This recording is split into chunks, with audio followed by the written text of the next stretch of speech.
Hi, welcome to the Advocate Video Podcast. I'm Emily Toman, editor of the Far North Dallas Advocate, and I'm here with our publisher, Rick Wamre, and we're continuing our coverage of the Dallas mayoral race, talking with each of the candidates about their plans if elected. Today we're here with former Chief of Police David Kunkle, who's running against District 12 Councilman Ron Natinsky, and former Park Board President Mike Rawlings. Mr. Kunkle, thanks for being with us. No, I'm honored to be here. Thank you. Thank you.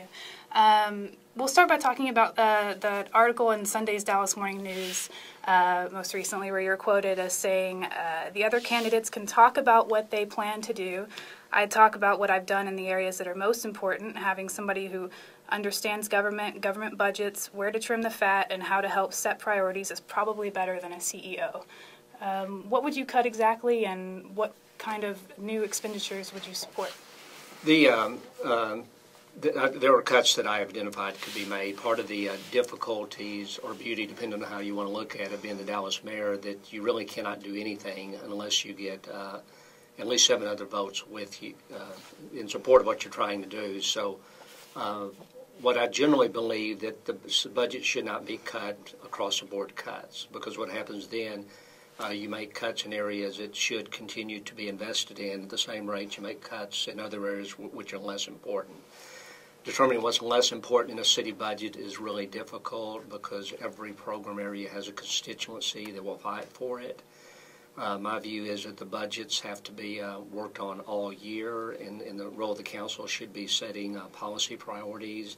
The staff should be giving alternatives to the council, and with all being driven to a point that, based on projected revenues, that the city's budget stays within budget. I think that the last 10 years should have been Dallas's time because of growth in North Texas, and to a large degree it was not. But this next 10 years, we just can't miss our opportunities to grow and prosper, not just in the North Texas region, but in the city of Dallas. So as far as specific budget cuts, I know cuts that could be made in the police department and efficiencies created, and sometimes you can't do that because there is a history, or somebody had done something 5 or 10 or 15 or 20 or 30 years ago when it was politically difficult, so you can't do things today. And I think coming in, there has to come in with no sacred cows, and a very look at the budget both to make things more efficient, but also to find activity that the city should not be doing in compared to others. Anything specific you can tell us in terms of the cuts or the no sacred cow stuff? Yeah, I think the no sacred cows, you have to start with the police and fire departments, only because the typical reaction is we're not going to cut police officers, firefighters' positions. And like any big organization, the police budget's about $450 million. There are things that the department does that are less important than others.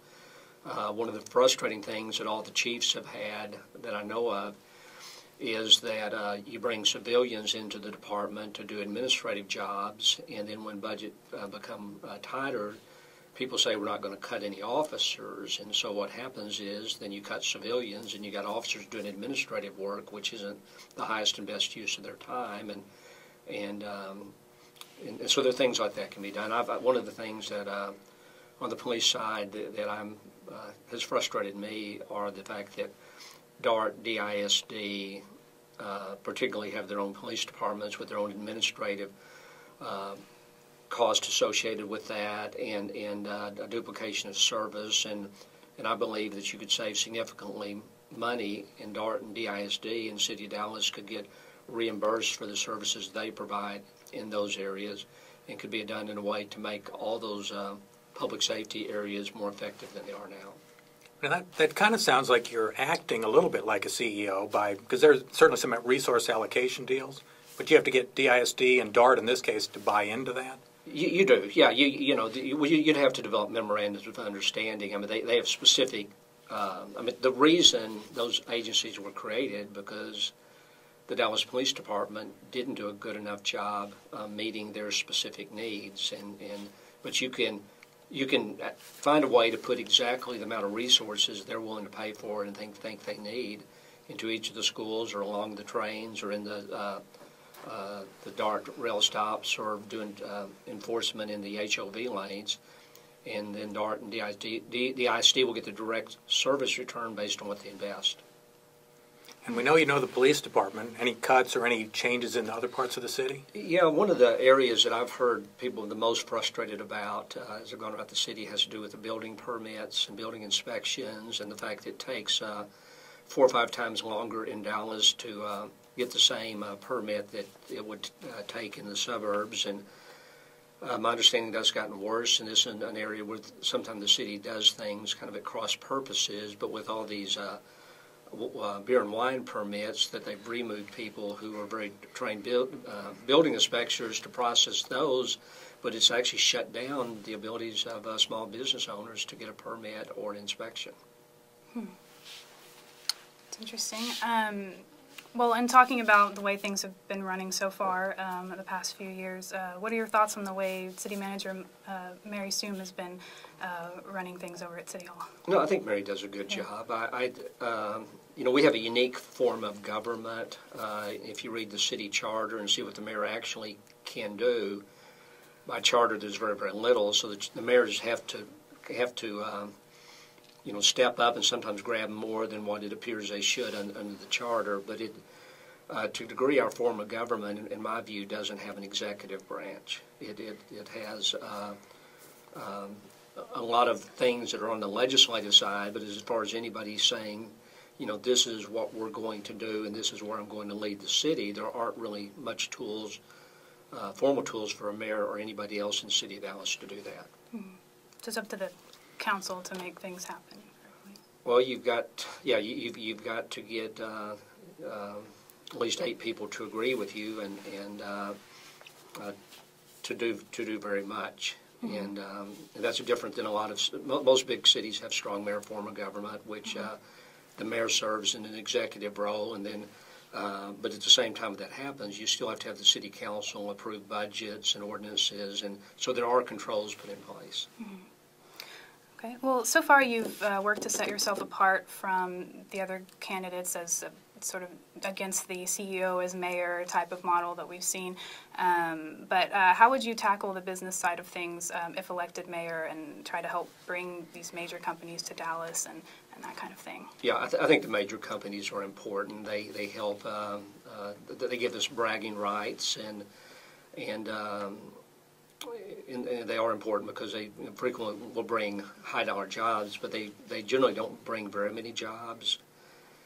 And if the employees and the executives don't live in the city of Dallas and don't spend money in the city of Dallas, then we probably don't get very much benefit from that. So I'm not diminishing the importance of the large corporation because they are important. But our economy is going to be driven on the backs of small business people, like your business here. Is creating jobs and economic generating money through the economy and doing in this multiplied, you know, tens of thousands of times is what really drives the Dallas economy. So, you know, Mayor Leppard and I guess to a certain extent Mr. Datinsky were kind of proud of sort of the big operations or the big trips that they took maybe to China, or they were out soliciting business all over the world, and you seem to be taking a more local view. Am I reading that wrong? Or maybe a little bit. I mean, I think we need foreign investment to come in, and it needs to invest in our real estate. It needs to, we need to be good trade partners. I don't know how much those foreign trade missions have brought in based on the investment on how much they've actually brought in into the city. I've you know, my view. I believe in regionalism, and I think that's really important when it comes to water and generally with transportation. But I think we have to be careful at the end of the day that we don't advocate regionalism to the expense that the city of Dallas suffers while our suburbs prosper. And I know a lot of people have been talking and writing about it, but the census numbers which came in and showed our population adding 9,000 people while the rest of the North Texas area added 1.3 million.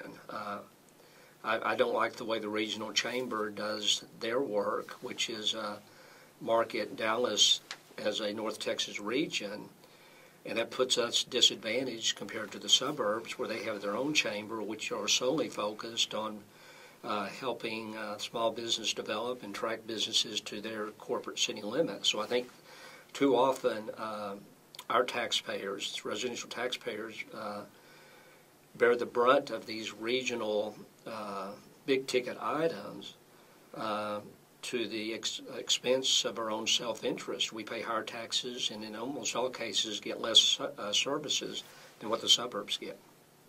So I want to sound like a crackpot in any kind of way, but I think that essentially the deals which has been advocated is if you live in the city of Dallas, we're going to sell this big project, and if you spend a lot of your tax dollars on it, then there's going to be good things that happen within your neighborhoods. And for about 25 or 30 years that I've been watching, that doesn't seem to be the case. So what is it that we need to do to make our city and our neighborhoods more livable, make people actually want to live here and not just visit because there's a huge convention center hotel and that kind of thing? Yeah, I really do think it's about neighborhoods. That urban economies are very complex, and there's lots of moving parts to make it successful. But I think if there's a single thing you need to do is have neighborhoods where people want to live and they support neighborhood services and business. You can find very prosperous cities with good downtowns. Hartford, Connecticut is the insurance capital of America.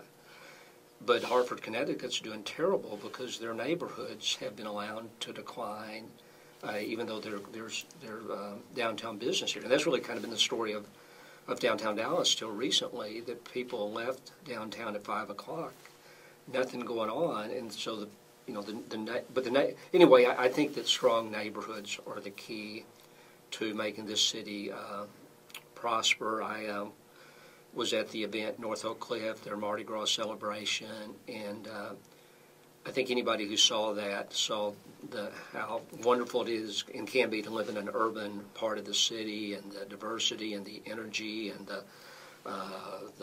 small businesses which have come and occupied those old retail or old warehouses. It was really magical, and to me that's the vision of the city, is to make more neighborhoods function that way.